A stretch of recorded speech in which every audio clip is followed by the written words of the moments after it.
Welcome to another episode of Divorce TV Show, and we have Carl Roberts of SplitSmart as our expert interview today, and we have a shared story, a warning story in fact, from Mariette Jansen, and we're going to be ending with a healing by Debbie Talalay, pre-recorded one because unfortunately our healer had some technical problems, but we'll get her on to a future show.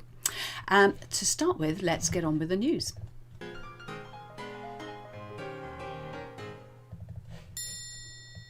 So first of all, don't get cross if you're a parent of daughters or worried.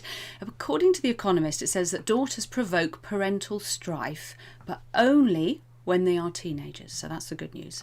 Daughters have long been linked with divorce. Several studies conducted in America since the 1980s provide strong evidence that a couple's firstborn being a girl increases the likelihood of their subsequently splitting up.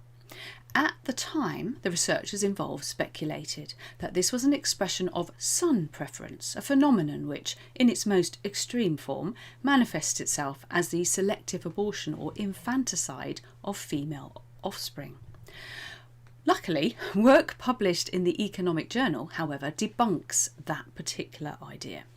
In Daughters and Divorce, Jan Kabatek of the University of Melbourne and David Ribar of Georgia State University in Atlanta confirm that having a female firstborn does indeed increase the risk of that child's parents divorcing in both America and the Netherlands.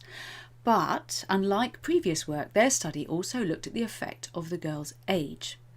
It found that daughter divorce risk emerges only in a firstborn girl's teenage years. Before they reach the age of 12, daughters are no more linked to couples splitting up than sons are.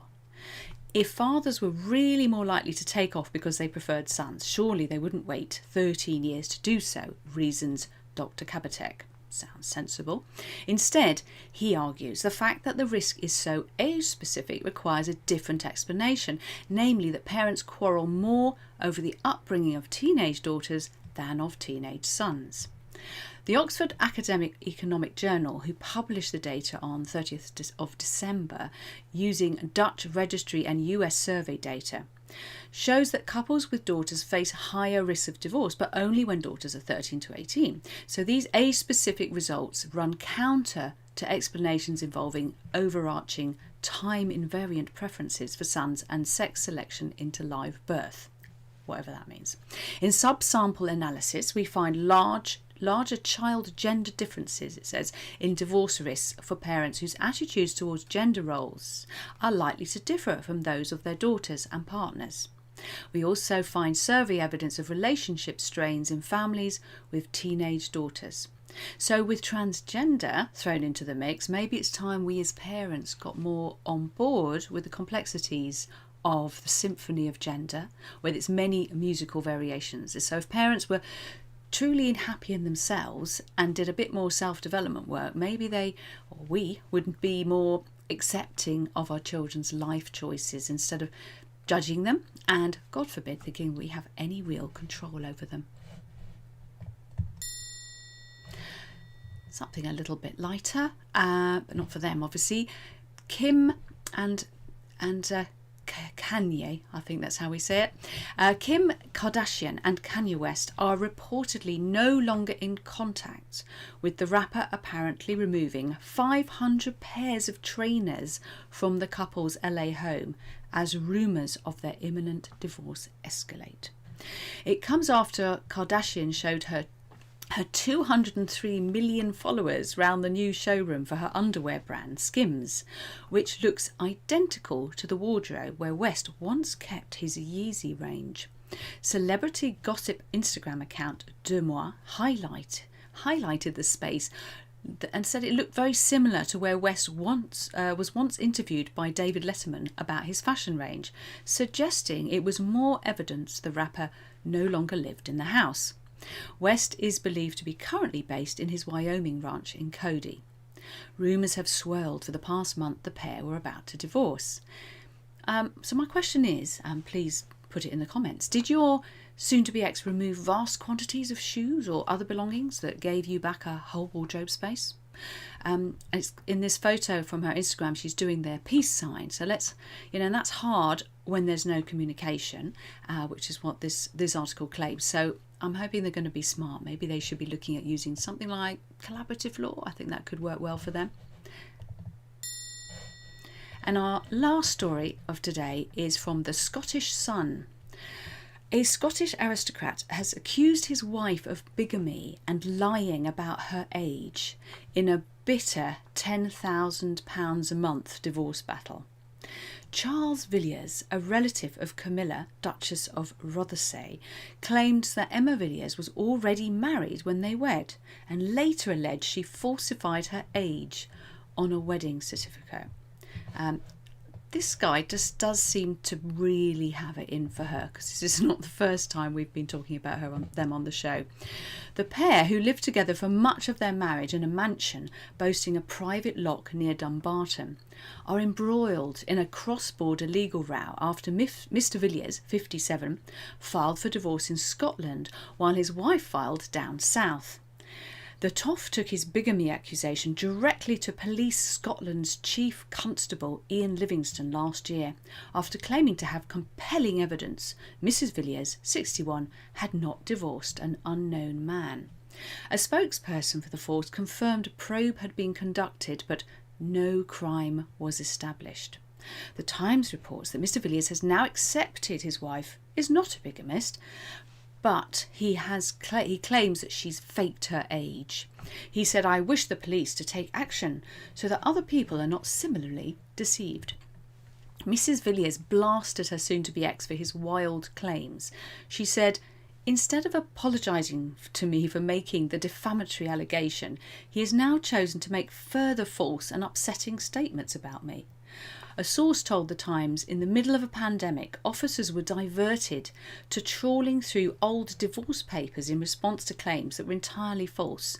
If that is not wasting police time, I don't know what is. Last year, the Supreme Court ruled that Mrs Villiers could pursue her £10,000 a month divorce application in England. What I don't get is how is he going to be penalised for making this stuff up? And why does it seem to be so easy to lie in family law and divorce court cases? If anyone's got an answer for me on that, please do share it in the comments.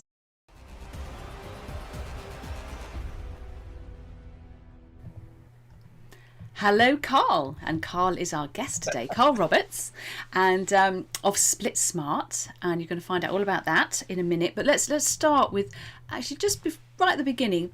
Tell people why you created this online platform for helping people, amongst other things, create a co-parenting plan. Oh, thanks so much for having me today, Susie. Yeah, so I mean, like a lot of us who do work in this space, we're inspired by our own life circumstance, a 9-year high conflict divorce and custody battle that just didn't need to be. And so, my mission in life is to keep kids out of the middle of their parents' divorce so they can thrive in the love and support of both parents, period. And you decided to do that by creating some amazing way for people to do something quite complex, which is do a really thorough co-parenting plan without having to speak to each other. Yeah, I mean, the idea is that, so amicable parents typically figure this stuff out fairly easy enough all day, every day long, but the challenge is really for those parents who are less than amicable. And even though, and none of us thinks that we're the bad actor, right? I mean, we all think that we're doing this for the kids, and what we're doing is right and justified.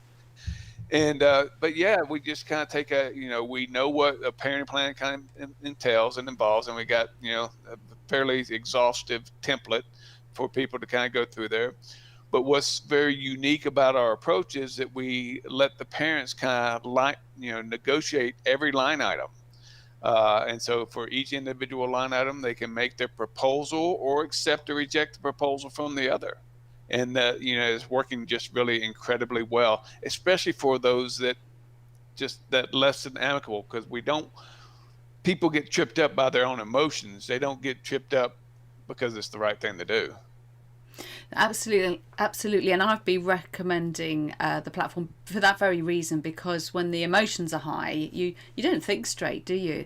But it is also, I think it's something that's also good for people who may be amicable, but they haven't, because I don't think people really think through a co-parenting plan properly. So when they look at the template, which it is, and they can adapt it, gives them a lot of reminders of things that they might not have thought about, which will impact on the financials. So instead of leaving it to the end of, we'll do the financials and then we'll talk about the kids, I often encourage people to talk about the kids first, right at the beginning, because they are the most important thing anyway.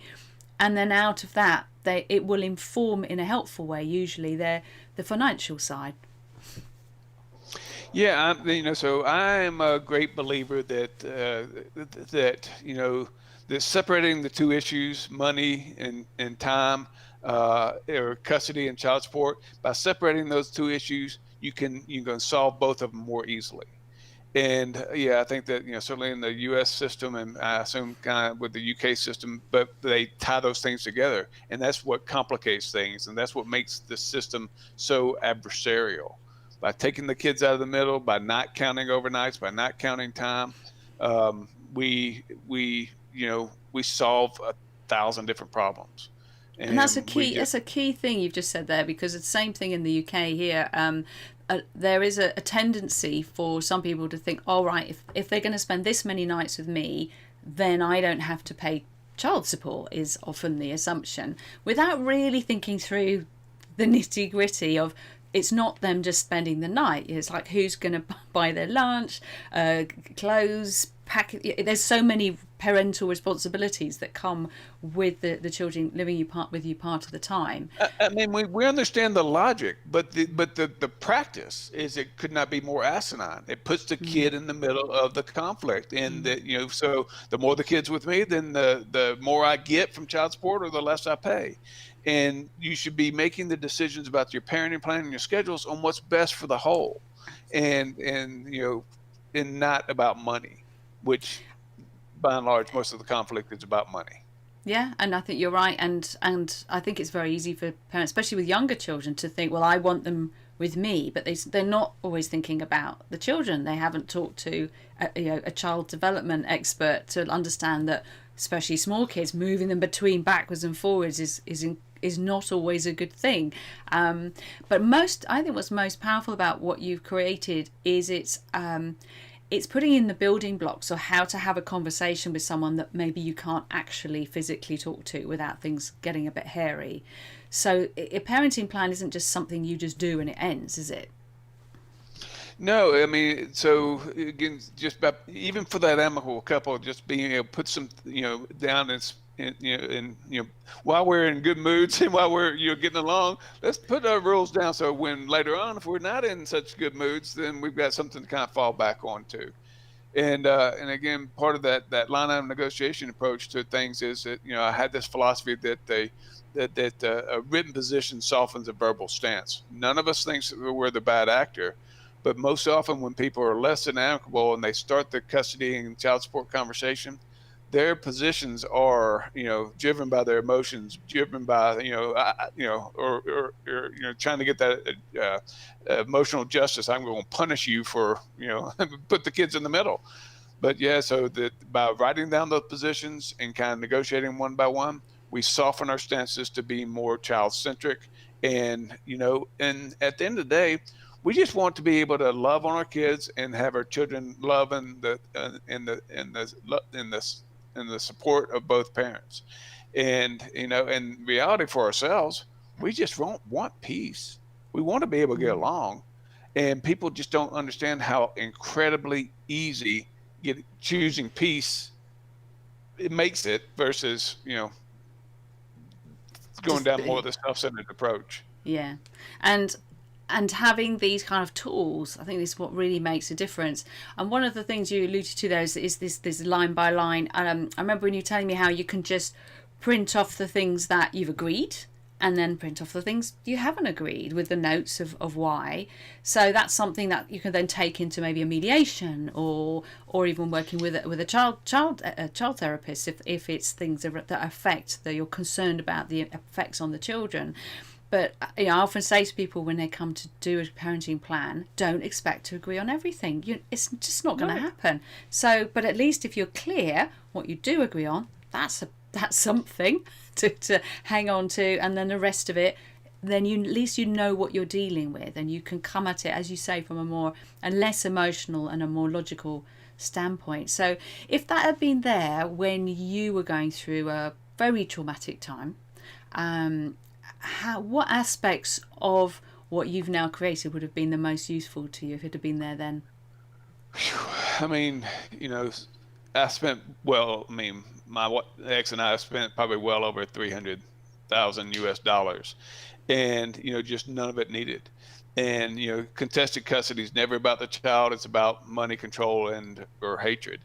And so, had we been able to kind of go through this process, I think we could have avoided the vast amount of the expense, because we wouldn't have been arguing about the kids. We would have been kind of had these guardrails kind of keep us on that straight and narrow path to the more appropriate outcome that preserved really what's our child's true best interest, as opposed to our own self-interest. And I think it's a good point, because the arguing is what costs the money. It's not the issue that needs resolving. It's all the stuff around it, and the backwards and forwards, and the letters, and the court cases. And as you say, at the end of the day, at some point, you guys make a decision, or a judge makes a decision.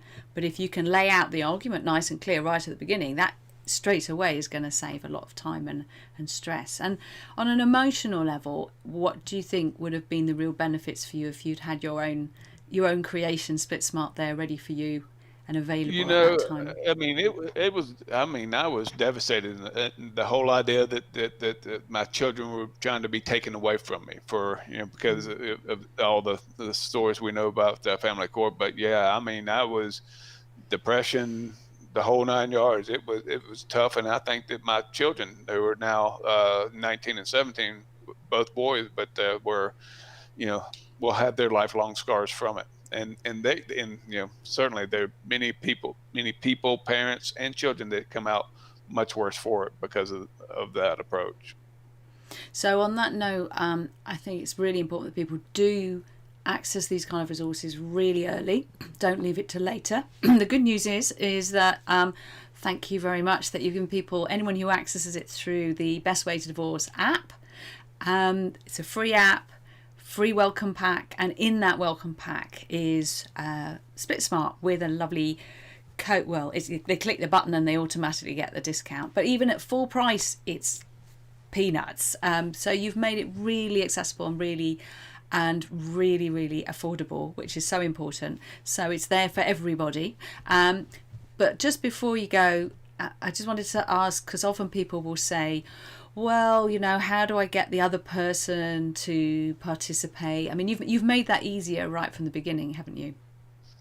Yeah, I mean, there's first of all, there's a lot of benefit from just getting your own thoughts organized, right? And so once we kind of get our own thoughts organized, then we're kind of a step ahead of the game. And then, but when one person accesses it, they're typically the one person paying, and they're paying for the other. So once they get their thoughts in line, then they invite the other to join them within the app.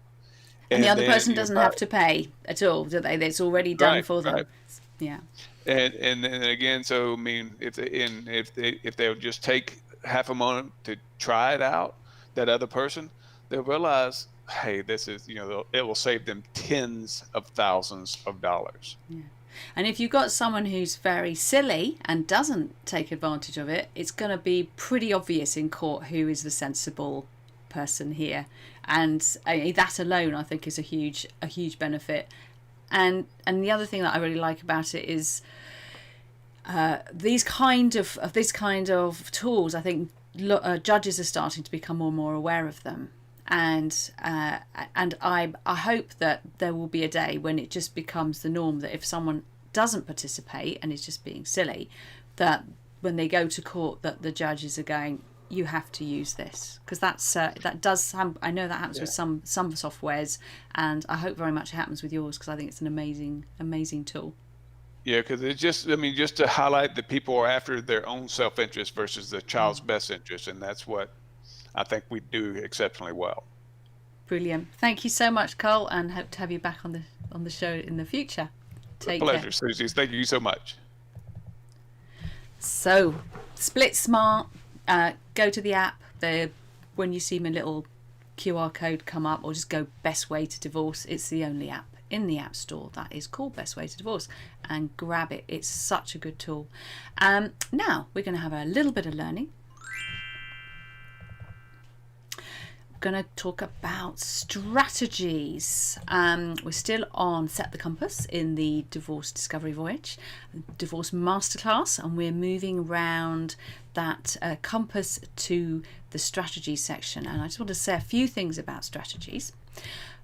Partly left brain, okay? Partly left brain strategies are partly unemotional planning, which is what you need, using things like SplitSmart, for example. But simply knowing what the legal options are is 100 miles away from knowing what the real life outcomes are likely to be. So you'll get your legal advice, what my rights are, but that's not always necessarily going to be helpful to you with what actually happens in practice, unfortunately.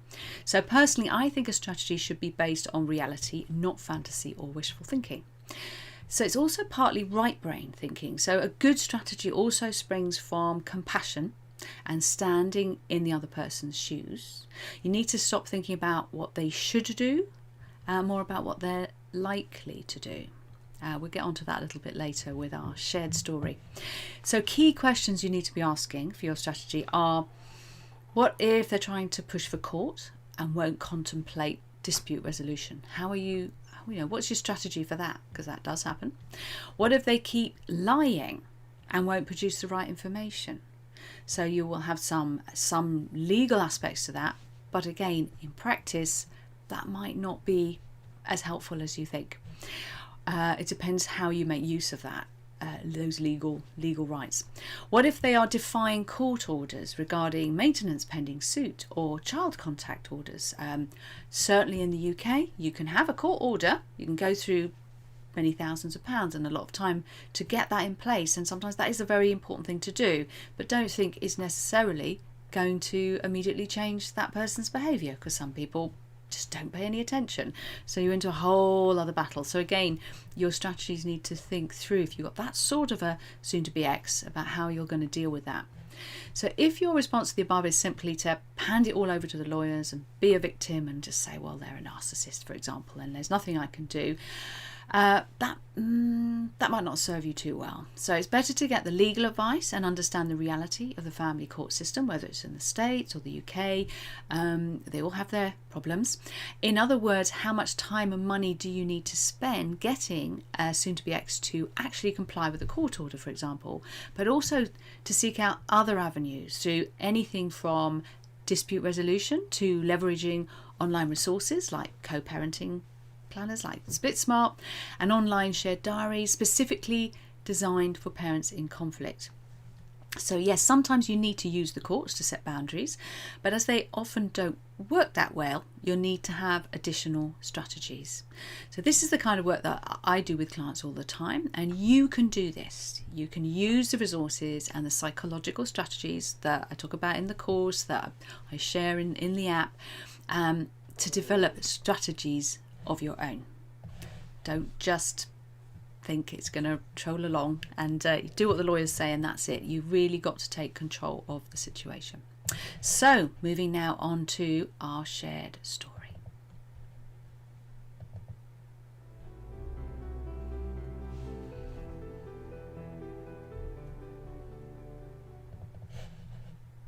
And Mariette, how are you doing? Hey, Susie, I'm well. How are you? You got that very well. You've got that lovely smile, and you're about to tell us a horrifying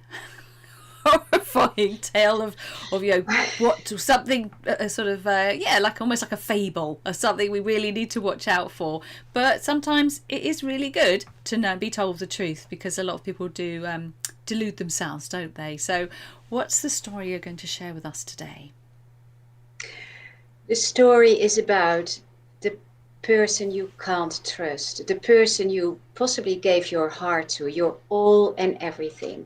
But in the end, when when you are about to sort of, when you're in the middle of your divorce, it all comes to a really clear point that you cannot deny that the person you trusted is not worth the trust. And I mentioned the word trust a lot.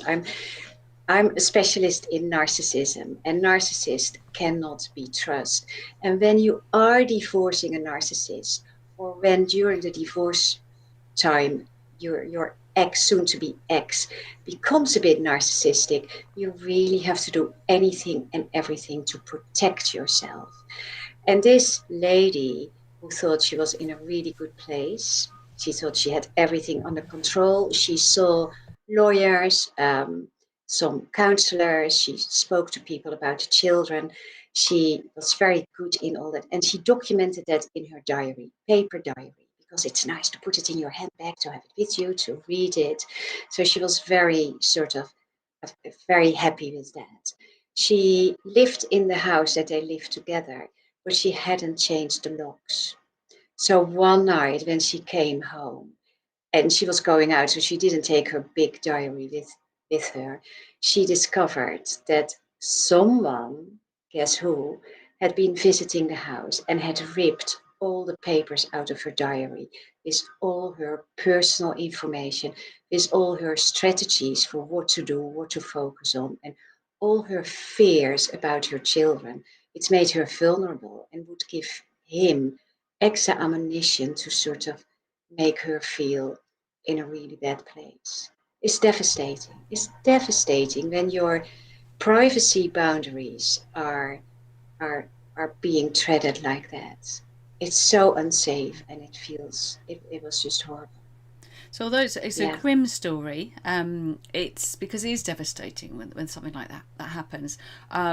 What is interesting, isn't it, is that how often someone who is completely untrustworthy and manipulative in their lives fails to put those, fails to have those strategies. Do you think that inside that we just don't want to believe someone's capable of that? That's which is It's exactly nice. that. Yeah. It can't be that bad. Or when people don't think like a narcissist, they can't imagine the thinking pattern. So all these sort of actions will come as a surprise. I say that to everyone. Whenever you're in a procedure, in a divorce procedure, get your personal important papers away, get your jewelry that you're really fond of away, get your passport and financial papers in a safe place. Don't let anything be vulnerable and be accessible to the person you don't want to have access in your life anymore. And don't have a spare key floating about. And if there is, sometimes the best thing to do with someone who's really untrustworthy is don't ask for the key back, just change the locks. It doesn't cost very much, actually. It doesn't cost much. It's not such a big thing. So, and these are sad but true basic strategies when you have to look with reality about who you're dealing with. And so thank you for that scary story. And I hope that most people never ever have to go to those lengths. But sadly, as both you and I know, Mariette, some people do. Very much lovely to have you on the show as always, and hope to have you back again soon. Bye for now. Bye bye.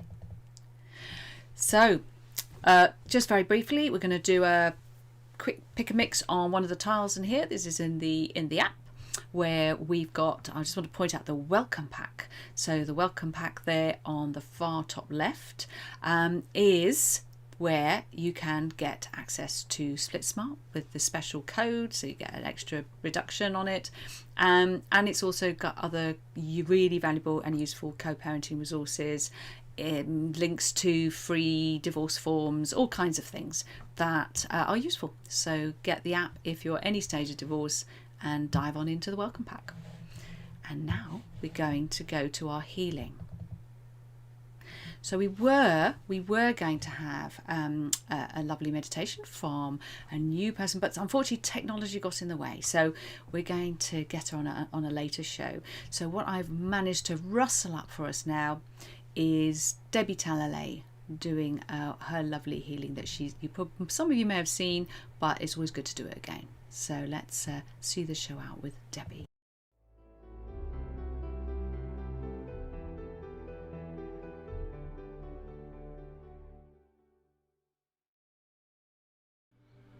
And if everyone would please close their eyes, and I'm going to put each one of us under a shower of universal love so that you can be washed down, cleaned down, inside and out.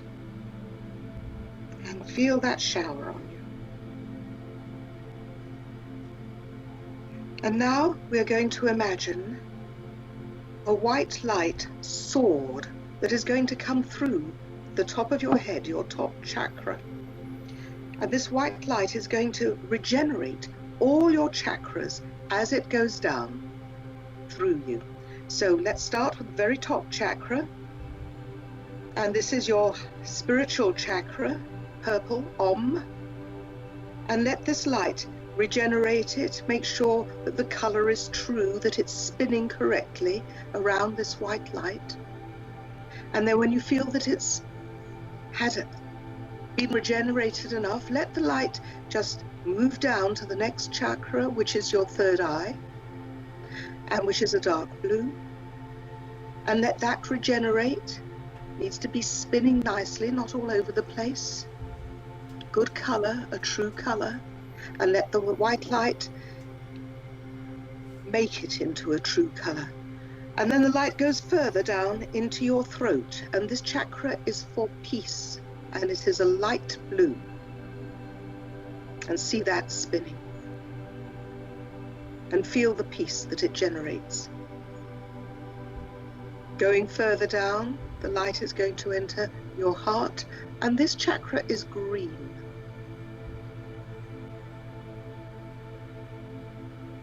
And further down to your solar plexus, which is your power, your connection with others. And this is gold.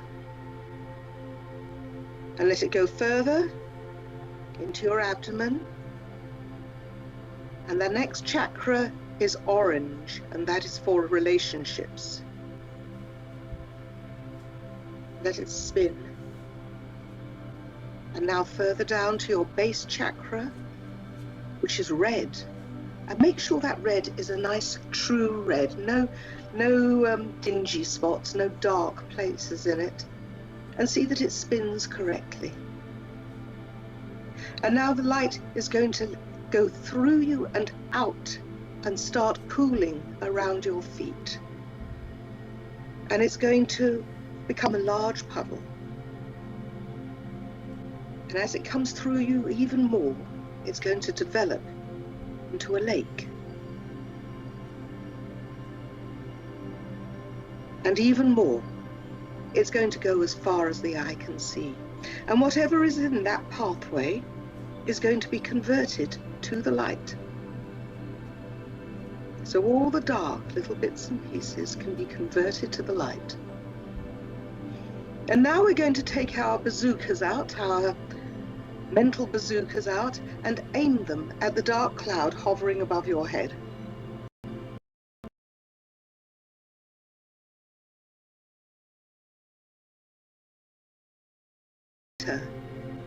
And leave you. And what is there in its stead? And we'll take the bazooka again and aim it at the black cloud behind the small of your back. And see that evaporate. And now we're going to peel ourselves like a grape of the things that encompass us and are at tight bonds around us. So we will start off with betrayal. Let us peel ourselves of betrayal. And again, peel yourself of anger.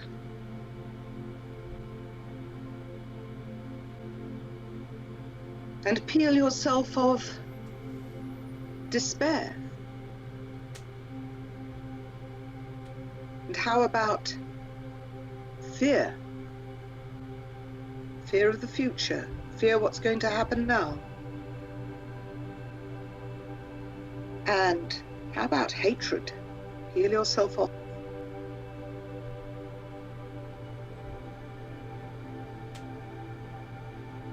And I'm sure you can all think of one or two that you might be carrying. Would you do that for yourselves now?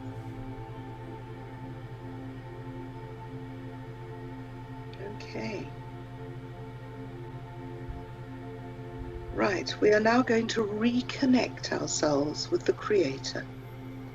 So taking the energy from your heart up through the top of your head and send it out to the Creator.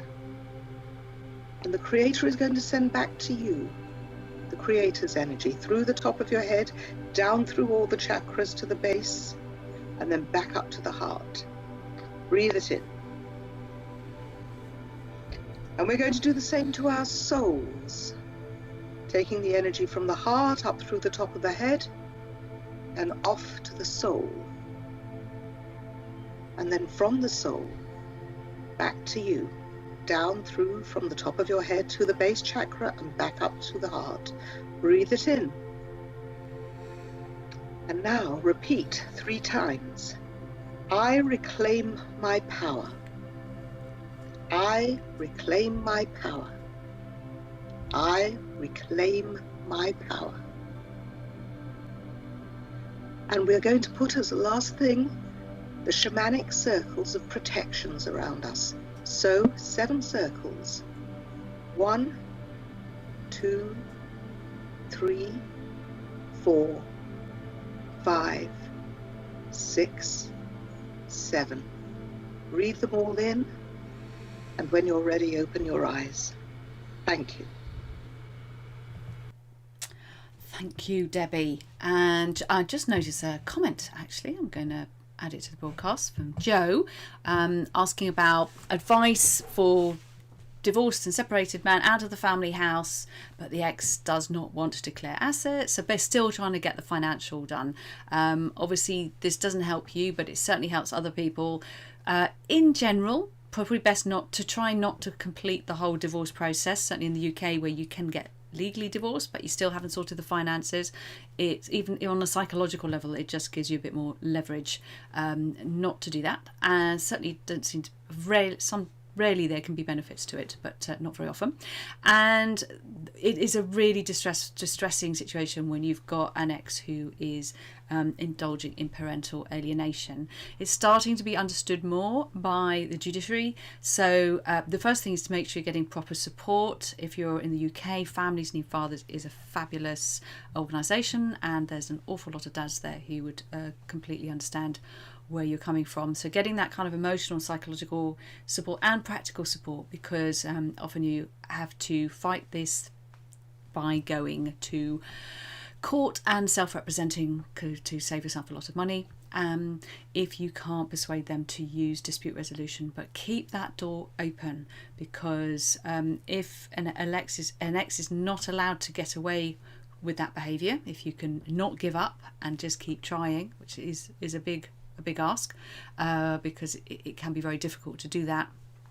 If you can do that, it is sometimes, not always, but sometimes that difficult ex gets fed up with the cost and the hassle and the stress of the whole court side of things dragging on, and sometimes they notice that it's really damaging the children, in which case they can change their minds and go, maybe a good mediation with a strong, robust mediator can be a good thing. Remembering that you can do that online.